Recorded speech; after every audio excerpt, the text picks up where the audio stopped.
Halo, Assalamualaikum warahmatullahi wabarakatuh. Selamat pagi. Nah, ketemu lagi dengan Ibu ya. Hari ini kita akan belajar tentang tema 1, subtema 1, pembelajaran 1 di kelas 6 ini. Nah, ini ya, tentang selamatkan makhluk hidup. Di sini kalian bisa melihat bahwa ada gambar tentang petani di situ ya. Ada petani, ada ibu taninya, dan juga ada anak-anaknya. Nah, di situ kalian bisa melihat ada apa saja sih di apa di gambar tersebut. Nah, kita amati ada petani juga yang sedang memanen wortel, ada petani yang sedang membagikan atau memberi pestisida ya. Nah, oke, selanjutnya di sini kalian diminta untuk membuat 2 pertanyaan mengenai tumbuhan sebagai sumber kehidupan. Jadi buat 2 pertanyaan, apa saja? Boleh ya, 2 saja. Nah, nanti mintalah temanmu untuk menjawabnya lalu diskusikanlah. Ternyata tumbuhan dimanfaatkan oleh manusia dan hewan sebagai bahan makanan. Jadi tumbuhan merupakan sumber kehidupan bagi semua makhluk hidup. Ayo membaca. Nah, di bawahnya ini ada bagaimana jagung berkembang biak. Nah, jagung merupakan salah satu tanaman yang dijadikan bahan makanan pokok di berbagai negara. Salah satunya di Indonesia. Di Indonesia, penduduk Pulau Madura menjadikan jagung sebagai makanan pokoknya. Jagung merupakan salah satu tanaman penghasil karbohidrat yang sangat diperlukan oleh tubuh. Seorang petani jagung memulai pembiakan tanamannya dengan menanam biji jagung. Setelah 3-4 hari, bakal tanaman akan muncul di permukaan tanah. Tanaman jagung akan terus tumbuh menjadi besar. 3 hingga 3,5 bulan, buah jagung dapat dipanen oleh petani. Buah jagung yang berbentuk seperti tongkol pada mulanya berupa sekuntum bunga. Bunga jagung memiliki helai-helai rambut halus pada bagian ujungnya. Pada helai rambut tersebut terdapat tepung sari. Tepung sari akan terbang terbawa angin ketika angin bertiup. Tepung sari yang terbawa angin sebagian akan jatuh di kepala putik yang terletak di bagian bawah bunga pada pohon jagung yang lain. Ketika itulah terjadi pembuahan. Setelah terjadi pembuahan, bunga jagung tersebut terus berkembang hingga menjadi buah jagung. Perkembangan itulah yang dapat diamati dari waktu ke waktu. Buah jagung akan siap dipanen ketika rambut jagung sudah berwarna kecoklatan dan bagian tongkolnya sudah mengering. Apabila buah jagung tersebut dikupas, akan memperlihatkan biji jagung yang kekuningan. Bagian yang dimakan oleh manusia adalah biji jagung. Supaya jagung selalu tersedia sebagai bahan makanan manusia, maka petani jagung harus menanam kembali sebagian biji jagung dari hasil panen. Biji jagung yang tua dapat ditanam kembali. Dari sinilah akan dimulai lagi perkembangbiakan jagung. Nah, di sini kalian kan kita sudah membaca bersama ya. Maka dari itu, mari kita tuliskan ide pokok dari setiap paragraf. Dari paragraf 1, paragraf 2, paragraf 3, paragraf 4, juga paragraf 5. Ya. Oke, selanjutnya di sini ada bagian-bagian dari bunga.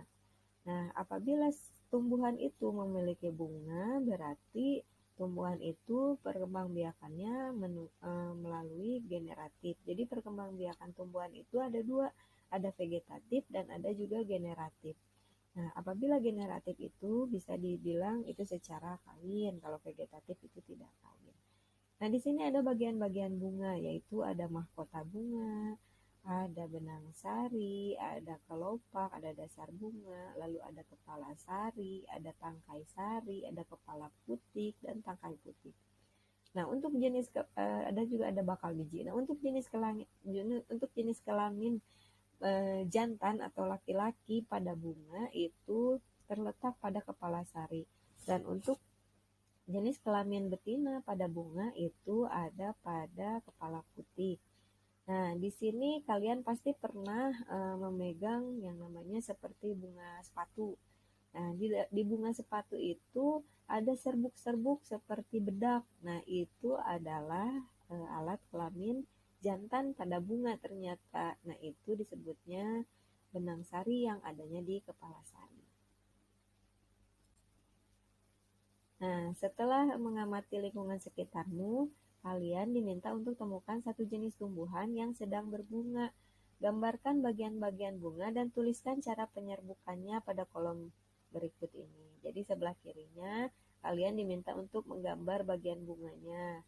Lalu cara penyerbukannya. Jadi begini loh, ada bunga yang satu bunganya itu ada dua-duanya. Kepala putiknya ada, kepala sarinya juga ada. Nah, namun ada juga bunga yang hanya memiliki satu jenis saja.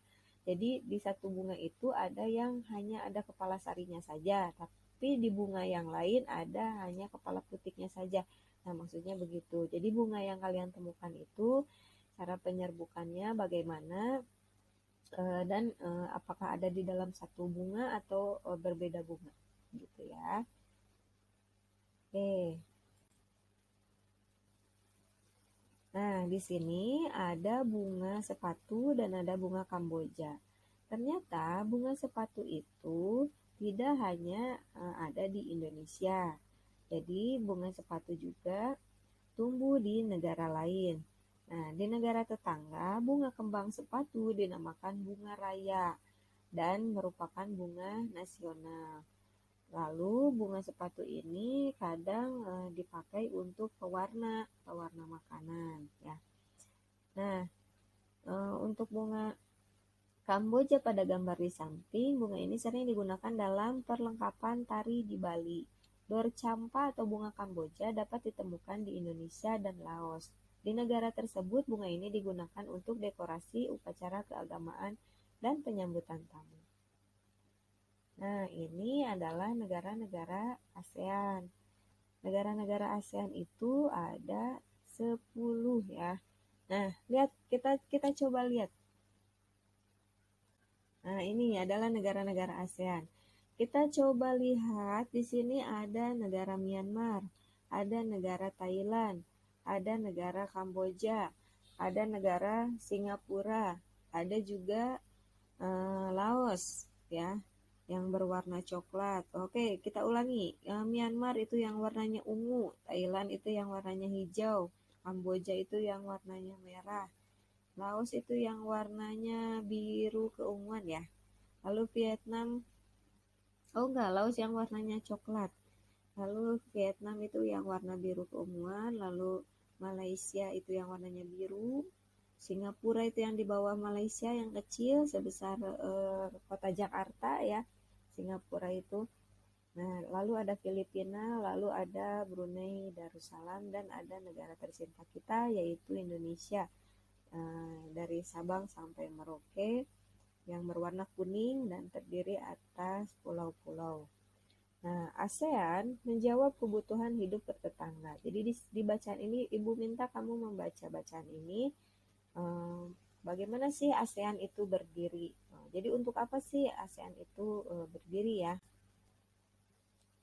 Nah, jadi ada apa beberapa kali ASEAN itu dari 10 negara itu jadi tidak langsung 10-nya gitu ikut bergabung, ternyata ada tahapan-tahapannya. Yang pertama itu hanya 5 negara yaitu Indonesia, Malaysia, Thailand, Singapura, Filipina yang bergabung pada tanggal 8 Agustus 1967. Lalu Brunei baru ikut gabung, Vietnam juga, Laos juga, dan Myanmar, lalu Kamboja.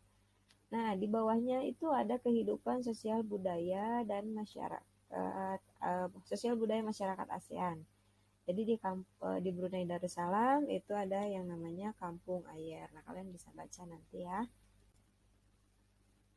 Nah, di Malaysia juga ada patung Dewa Marunggu yang tingginya itu berukuran 42,7 meter.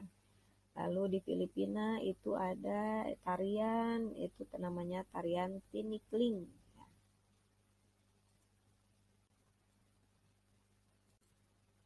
Nah, ini di Kamboja itu ada banyak candi ya di Kamboja itu. Ada tari Apsara yang lahir pada 2000 tahun lalu.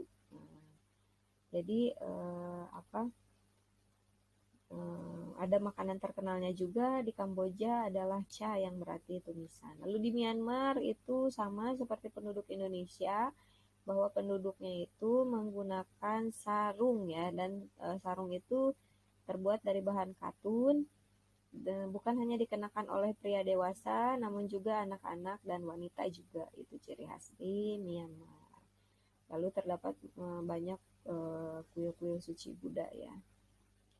Lalu di Vietnam ada permainan menangkap jangkrik dengan mata tertutup.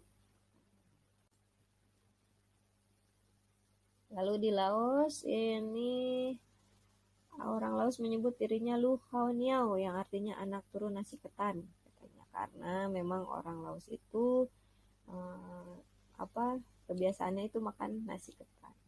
Lalu di Singapura itu ada patung yang namanya itu patung Merlion berkepala singa berbadan ikan. Gitu. Makanya kenapa namanya Singapura ya. Dan yang terakhir yaitu ada Thailand. Nah, Thailand ini adalah salah satu negara yang tidak pernah dijajah oleh siapapun. Ya, lalu ada minuman yang terkenal yaitu Thai Ice Tea di sana. Oke, nah Ibu minta kalian untuk menulis dua negara saja yang sebelah kiri negara mana menurut kamu yang akan dibandingkan itu apa ciri khasnya ya, bukan kelebihan kekurangannya, tapi ciri khas yang ada di negara tersebut. Jadi di sebelah kiri negara apa, di sebelah kanan negara apa. Kalian tulis di lingkarannya apabila tidak ada kesamaan ditulis di kiri dan di kanan. Apabila dua negara tersebut itu ada kesamaannya, tulis di tengah-tengah lingkarannya. Nah, sungguh menarik kehidupan sosial budaya penduduk negara tetangga. Kamu akan belajar lebih banyak lagi tentang negara-negara ASEAN ya. Nah, apa yang kamu pelajari pada kegiatan hari ini? Tuliskan, lalu hal paling menarik apa yang kamu pelajari dan mengapa. Oke, setelah ini akan ada latihan-latihan di Telegram. Jadi jangan lupa untuk ngecek Telegramnya ya. Nah, sekian dari Ibu video pembelajaran untuk hari ini. Untuk lebih jelasnya, silahkan kalian baca buku elektronik yang sudah Ibu bagikan. Terima kasih. Wassalamualaikum warahmatullahi wabarakatuh.